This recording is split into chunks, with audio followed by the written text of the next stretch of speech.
Welcome to the 21st Century Man podcast. Today we're jumping into a deep dive on Chapter 9 from the book, The 21st Century Man. That's right. This one's called Avoiding Stupid Accidents. Yeah, and it's written by Dr. Malcolm Johnson, who's an emergency medicine doc, and Michael Abashian, a public health researcher.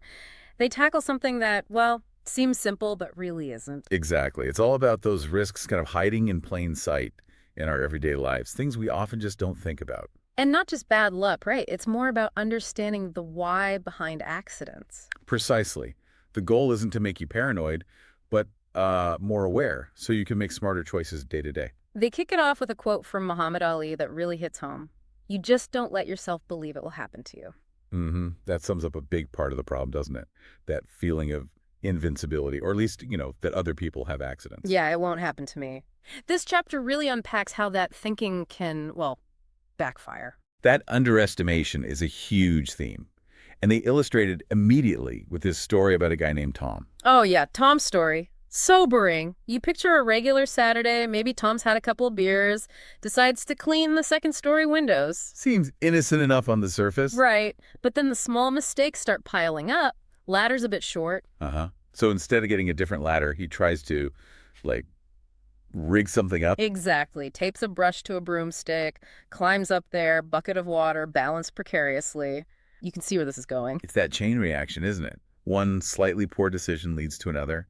He bumps the bucket, reacts instinctively. Loses his balance, falls. And it's not just a minor fall. We're talking broken legs, a hematoma. Yeah, serious injuries. And then the recovery leads to this whole other nightmare with opioid addiction. It's just a brutal example of how seemingly small risks, ignored, can cascade into something life-altering. Absolutely. It drives home the point that accidents often aren't random. They're frequently tied to our choices and, frankly, not seeing the danger right in front of us. And the chapter asks a really important question. Why do men seem to have more of these accidents, statistically speaking? Which leads us nicely into the next point. They discuss the Darwin Awards. Ah, yes, the Darwin Awards. For anyone who doesn't know, these are sort of, well, a morbidly funny look at people removing themselves from the gene pool in exceptionally foolish ways. Right. And the statistic they pull out is pretty stark. Between 1995 and 2014, something like 89% of the recipients were men. 89%. That's, Yeah. wow. It is. So while it's presented with dark humor, it points to a real trend, maybe a kind of risk-taking behavior that seems more common in men. And it's not just based on those awards, is it? The chapter brings in actual research data, too. No, definitely not. They cite studies showing men are, in fact, more likely to end up in the ER with accidental injuries.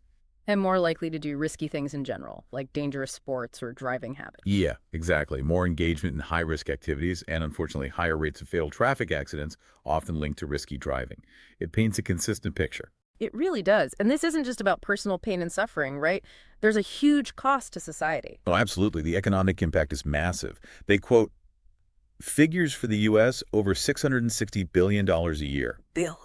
With a B. With a B. That's medical costs and lost work productivity combined. It's staggering. And a big chunk of that is from unintentional injuries, the kind we're talking about. Right. Nearly $130 billion in costs just from fatal unintentional injuries. So things like falls, car crashes. Those are the big ones, yeah. Falls account for about 37% of ER spending on injuries, and transportation stuff is another 21%. And going back to the gender difference. Men make up the lion's share of those costs, too. About 78% of the fatal injury costs, which is around $167 billion, and 63% of the non-fatal costs, about $288 billion.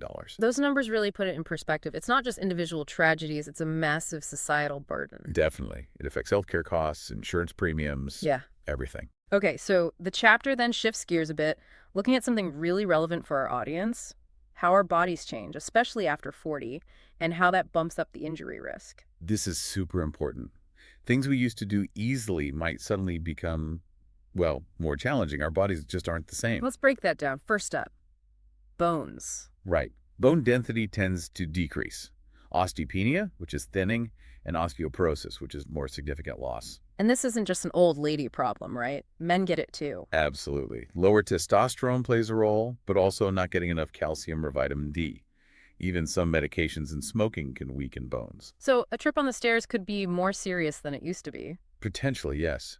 But the good news is you can fight back. Yeah. Weight-bearing exercise is key. along with a good diet. Okay, what about muscles? The term is sarcopenia. That's age-related muscle loss. Less muscle mass means less strength, more frailty, and a higher risk of falls and injuries. Makes sense. So staying active is crucial here too. Vitally important.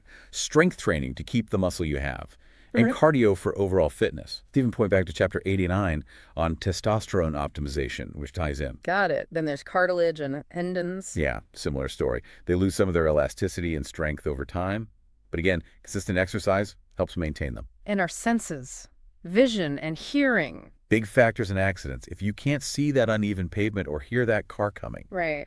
The chapter gives practical tips, especially for computer work, taking breaks, screen position, lighting. And it stresses using glasses or hearing aids if you need them. Again, pointing to other chapters, 23 and 24, for spine and vision care specifics. Good cross-references. And it's not just physical, is it? Mental focus too. Correct. Even subtle cognitive decline can make you more prone to accidents. So, staying mentally sharp through engaging activities, social interaction, that helps too. And circling back to men and risk. Yeah, the chapter emphasizes that men often engage in riskier sports, jobs, and sometimes just overlook everyday hazards. That idea of pairing mindfulness with activity is great, being present, paying attention. Okay, so bodies change, men tend towards risk. Now let's get specific. What are the common stupid things, as the chapter calls them, that land men in the ER? Well, they use CDC data, the WISQARS system. In 2018, over 5.8 million non-fatal injuries for men and over 80,000 deaths from trauma. Wow. And for guys age 40 to 79, what's the #1 cause of non-fatal injury? Falls, by far, followed by things like car accidents, poisoning, which we'll get to, cuts, and overexertion. So falls are a huge one, even in that middle age range. Definitely. And looking specifically at men over 40, using 2019 data, unintentional injuries were the third leading cause of death overall. Okay, and the most common fatal injuries for that group? Motor vehicle accidents are #1, then medication poisoning, then falls again. Firearms accidents are also mentioned. Let's talk driving first. Over 80,000 deaths for men over 40 in just 2 years, 2017, 2018. Yeah, and the book is blunt here. There's no trick to driving drunk or impaired. It's about responsibility. Simple stuff saves lives, though. Seatbelts reduce deaths by like 50%, right? Around that, yes. Huge impact. And just having a plan if you're drinking, designate a driver, call a cab, use an app. Don't get behind the wheel. Okay, #2, medication poisoning. This one surprised me. More deaths than firearms. Almost double between 2017 2018 for men over 40. Around 75,000 deaths. That includes opioid overdoses, yes, but also people misusing prescribed medications. And just errors, too, like getting the wrong instruction. Big time. Medication errors affect millions, cost billions. They mentioned about 30% of hospital patients have errors in their medication instructions when they leave. You have to pay attention, ask questions. Crucial advice. Then falls again, but this time fatal ones. We think of this for the very elderly. And it is the top cause of injury death for those over 65. But the ladder statistic is eye-opening. Over 500,000 ladder falls a year, and 97% happen at home. 97%. Not construction sites, but just fixing the gutter. Exactly. Cleaning windows like Tom. It's those everyday tasks where we let our guard down. And firearms accidents were mentioned briefly as well. Yes, another category of fatal unintentional injury. Okay, let's shift to the workplace. The chapter brings up this idea of hypermasculinity. Can you explain that? Yeah, it's interesting. It refers to exaggerated masculine traits. Think extreme toughness, risk-taking, never showing weakness or pain. And how does that connect to injuries on the job? Well, in high risk, often male-dominated fields like construction, mining, farming, there can be this culture where being brave means taking unnecessary risks, or ignoring safety rules, or working through pain when you shouldn't. So the pressure to act tough leads to carelessness. That's the idea. Plus, these jobs often have inherent dangers, machinery, chemicals, heights, even violence sometimes. The mindset can compound the existing risk. That makes sense. It's not just the job itself, but the culture around it. That reluctance to ask for help, even with simple things, can be part of it too. Okay, now let's dive into specific injury types the chapter covers. Low back problems seem huge. Oh yeah, a $50 billion problem, they say. Yeah. Very common for men in their 40s. We're talking slip discs, degeneration, stenosis, sciatica. What causes that? Just getting older? Age plays a part, but also being out of shape, poor posture, carrying extra weight around the middle, and definitely lifting things the wrong way. They mentioned Tiger Woods as an example, right? Even elite athletes aren't immune. Exactly. Shows how debilitating back issues can be. What about hearing? Also common. falls, head injuries, sports can cause it, but a huge factor is noise exposure.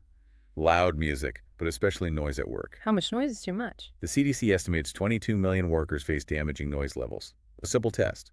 If you have to shout to be heard by someone 3 feet away, it's probably too loud. Or if your ears ring afterwards. And people wait a long time to get help. Shockingly long. Average of 7 years, according to the Hearing Loss Association of America. And untreated hearing loss can really impact earnings. Wow, and most people who need hearing aids don't use them. Only about 1 in 5. It's a big gap. Chapter 25 has more on protecting your hearing. Good to know. Eye injuries next millions happen every year. Over 2 million in the U.S., often from household stuff, chemicals, or at work, cost hundreds of millions in lost productivity and treatment. Any tips for computer users? Lots of us stare at screens all day. Yeah, they suggest computer glasses, keeping the screen at the right distance, taking breaks the 20-20-20 rule, looking 20 feet away for 20 seconds every 20 minutes, and adjusting lighting. And definitely using protective eyewear for home projects, It's right? absolutely critical. Goggles or safety glasses when mowing, trimming, using chemicals, woodworking. Simple prevention. Okay, moving to orthopedic and dental. Knees seem like a hot spot. Most frequent orthopedic issue, over 6 million injuries a year. The meniscus and ligaments, especially the ACL and MCL, are vulnerable. Happens in jobs and sports. They mentioned some big-name NFL players who've had those injuries. Yeah, Peterson, Watt, Gronk. Shows how common serious knee injuries are, even for pros. And teeth. Knocked out teeth are common. Over 5 million a year. Cost $500 million. Sports are a big cause. Rugby, surprisingly, has high rates. So mouth guards are essential. Absolutely. For sports, obviously, but maybe even some high-risk jobs. Chapter 53 covers this. Mouth guards can cut dental injuries by up to 50%. And if a tooth does get knocked out, what do? Quick action is key. Rinse it gently. Don't scrub. Try to put it back in the socket immediately if you can. If not, store it in milk, not water, and get to a dentist ASAP, ideally within 20-40 minutes. Good to know. What about things like tennis elbow? Very common. Over 1 million cases a year. It's tendon inflammation from overuse, repetitive motion, sometimes trauma, usually treated with rest, ice, anti-inflammatories. Stitch fractures. Those hairline cracks from impact or overuse, common in runners, basketball players, can be linked to aging, osteoporosis, poor nutrition too. Yao Ming's career ended due to foot stress fractures. Rotator cuff. That sounds familiar. Yeah, shoulder injuries, hundreds of thousands a year, can be from trauma, common in men over 40, and especially in sports like climbing. Lots of athletes. Gobi, Drew Brees had these. Calf and ankle injuries, especially for runners over 40. Yes, the Mayo Clinic notes these are common and can take a long time to heal, like 12 weeks or more. Achilles tendon ruptures, the weekend warrior injury, happened from sudden overexertion. Even pros like Durant and Beckham have had them. The chapter even mentions sex-related injuries. It does, briefly. Yeah. Says they're more common than people realize. Maybe 15-22% of Americans experience one, but they're underreported because of embarrassment. Points to Chapter 91 on Peyronie's disease. And spinal cord injuries. Thankfully, new cases are relatively low, under 18,000 a year, but many people live with them long term. Main causes are car crashes and falls. Okay, that covers a lot of specific injuries. What about extreme sports? They seem like an obvious source of accidents for men. Definitely. They account for over 60% of sports recreation injuries, leading to ER visits for men. Like ATVs. Yep. Huge numbers. Back in 2006, almost 150,000 ER visits, over 800 deaths. Climbing, mountain biking, surfing. All have their risks. Climbing, rotator cuffs, dislocations, sprains, biking, knee back pain, cuts, fractures, surfing. Drowning is the main fatal risk, but also head trauma, strains. What about skydiving? Seems terrifyingly risky. Surprisingly, fatalities are quite low. Only 15 in 2019, mostly experienced jumpers making errors. Injuries are usually on landing, concussions, fractures. But base jumping is worse. Considered the most dangerous, yeah. Much higher fatality rate than skydiving, like 1 death per 60 participants, apparently. And skiing, snowboarding. Generally less risky than some other sports, but still common causes of knee tears, sprains, fractures. So across the board, men seem drawn to these activities with inherent risks, which brings us back to avoiding risky behaviors in general. Right. The chapter circles back to that tendency. Cites studies on simple things, like men being less cautious crossing busy roads, but also bigger patterns like smoking, drinking too much, unsafe sex. And less likely to seek help or talk about health problems. That too. Less likely to engage in health-promoting behaviors or address symptoms early. And this isn't just a young man's game, is it? Risk-taking continues later in life. It can, yeah. Up to around age 50, they say. Head injuries are common in men 35-50, and drowning and motorcycle accident rates peak for men in their mid-40s. So it's a lifelong awareness issue, which leads to the final section, practical prevention tips. Exactly. Pulling it all together, using info from the Men's Health Network. Reminding us accidents are the #1 killer for men under 44, #3 overall, mostly due to riskier choices. Okay, let's run through the key prevention areas.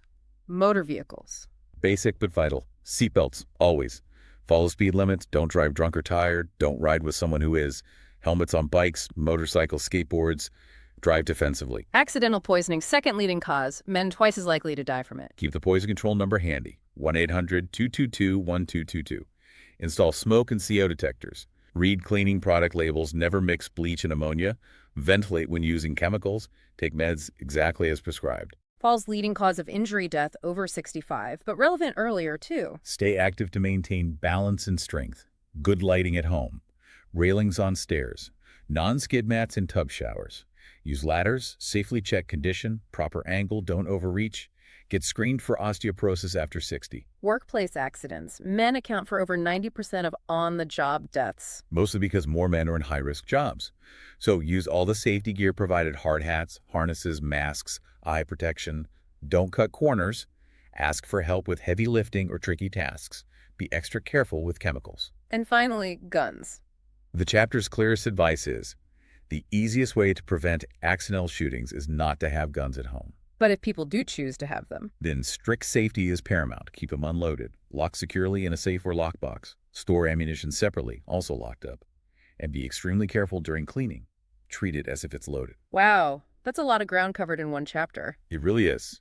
This deep dive into Chapter 9, Avoiding Stupid Accidents, shows just how many injuries really are preventable with a bit more thought and awareness. Dr. Johnson and Mr. Rabashian did a great job laying out the risks, the reasons why men might be more susceptible, and giving really practical advice. Absolutely. We definitely recommend you read the whole chapter, and honestly the whole book, The 21st Century Man. It's packed with valuable stuff. For sure, it's practical, evidence-based guidance that can genuinely help you live a healthier, safer life. A fantastic resource. Couldn't agree more. Well, thank you for joining us today on the 21st Century Man podcast for this look at Chapter 9. Next time, we'll be tackling Chapter 10, Managing Persistent Pain. Hope you can join us then.